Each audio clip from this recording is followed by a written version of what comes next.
A roteiro de vídeo, 10 capítulos. Capítulo 1. Imagens de queijos parmesão envelhecendo em prateleiras, vacas pastando, leite sendo processado, queijarias tradicionais italianas. Música italiana tradicional de fundo. Você provavelmente já ralou queijo parmesão sobre sua massa. Aquele queijo duro, salgado, intensamente saboroso que transforma qualquer prato. Mas você tem ideia de como esse queijo é realmente feito? E mais importante, você sabe a diferença entre o verdadeiro parmigiano reggiano italiano e o parmesão que compramos no supermercado? Prepare-se, porque a história é fascinante e reveladora. O verdadeiro queijo parmigiano reggiano não é apenas um produto, é tradição de 9 séculos, protegida por denominação de origem controlada, produzida em região específica da Itália, seguindo métodos que mudaram muito pouco desde a Idade Média. Apenas queijo produzido em províncias de Parma, Reggio Emília, Módena, Bolonha e Mantova pode legalmente ser chamado de parmigiano reggiano. Qualquer outra coisa é apenas queijo duro de estilo parmesão. E diferenças são enormes. Começamos com leite. Não qualquer leite. Leite cru de vacas alimentadas principalmente com capim e feno da região específica. Rações industriais são proibidas. Silagem, que é capim fermentado, também é proibida porque afeta o sabor do leite negativamente.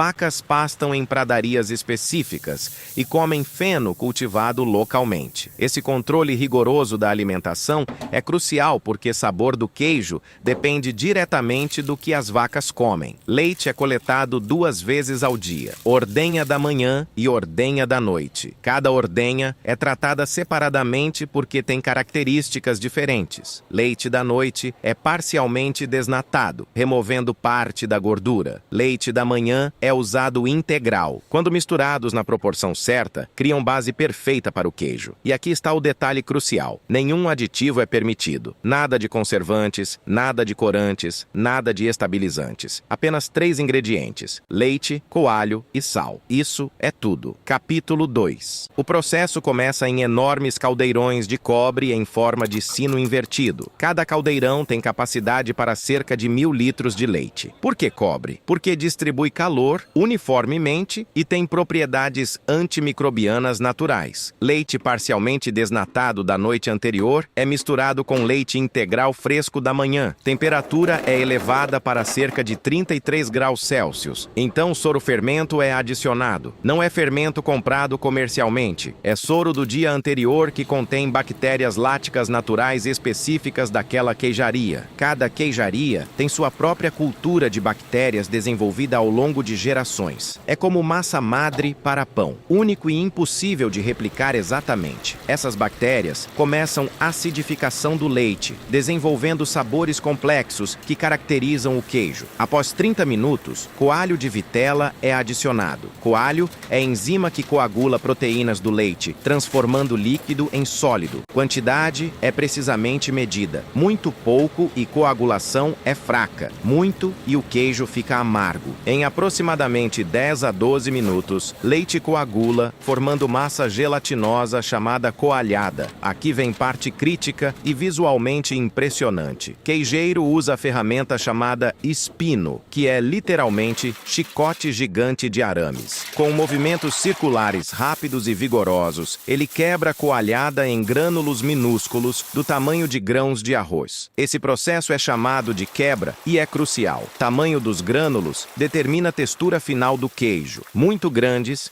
e o queijo fica muito úmido. Muito pequenos e fica muito seco e quebradiço. Queijeiro experiente sabe exatamente quando parar baseado em sensação e observação visual. Capítulo 3. Após quebra, temperatura é elevada lentamente para 55 graus Celsius, enquanto o queijeiro continua mexendo. Esse aquecimento é gradual e cuidadoso. Muito rápido e grânulos não liberam soro adequadamente. Muito lento e processo leva tempo excessivo. À medida que a temperatura sobe, grânulos encolhem, expelindo mais soro. Eles também começam a se aglomerar levemente. Após cerca de 15 minutos de aquecimento e meximento constante, queijeiro julga que ponto está certo. Meximento para. Grânulos afundam para fundo do caldeirão, formando massa única. Massa descansa no fundo por cerca de 50 minutos. Durante esse tempo, grânulos continuam se fundindo, formando formando bloco coeso. Então vem momento espetacular. Usando pano de linho enorme chamado schiavino, 2 queijeiros literalmente pescam a massa do fundo do caldeirão. É trabalho fisicamente exigente. Massa pesa cerca de 50 quilos e está quente. Eles levantam o pano com massa dentro, deixando o soro escorrer. Depois cortam massa ao meio com faca. Cada metade se tornará roda de queijo. Cada metade é colocada em molde circular de madeira ou plástico. Moldes têm pequenos furos para permitir drenagem contínua de soro. Placa com marca da queijaria é colocada entre o queijo e o molde. Essa marca será impressa na crosta do queijo, identificando origem. Primeiras horas são cruciais. Queijo é virado várias vezes para garantir drenagem uniforme e formação adequada. Depois de 24 horas, queijo vai para a salmoura. Não é sal seco esfregado, é piscina literal de água supersaturada com sal. Concentração é tão alta que queijo flutua. Queijos ficam submersos por aproximadamente 20 dias. Durante esse tempo, sal penetra lentamente na massa do queijo por osmose. Isso não apenas adiciona sabor, mas também atua como conservante natural. Capítulo 4. Após salmoura, começa a parte mais longa e crucial: maturação. Queijos são movidos para salas de envelhecimento com temperatura e umidade rigorosamente controladas. Aproximadamente 18 graus Celsius e 75% de umidade. Queijos são colocados em prateleiras de madeira, onde permanecerão por no mínimo 12 meses. Sim, 12 meses é o mínimo. A maioria é envelhecida por 24 meses. Alguns são envelhecidos por 36 meses ou mais. Durante maturação, transformações químicas extraordinárias acontecem. Proteínas são quebradas em aminoácidos, gorduras são decompostas em ácidos graxos. Esses processos criam centenas de compostos de sabor que dão ao parmigiano reggiano seu perfil complexo. Crostas desenvolvem. Superfície do queijo é colonizada por moldes e bactérias benéficas que contribuem para sabor.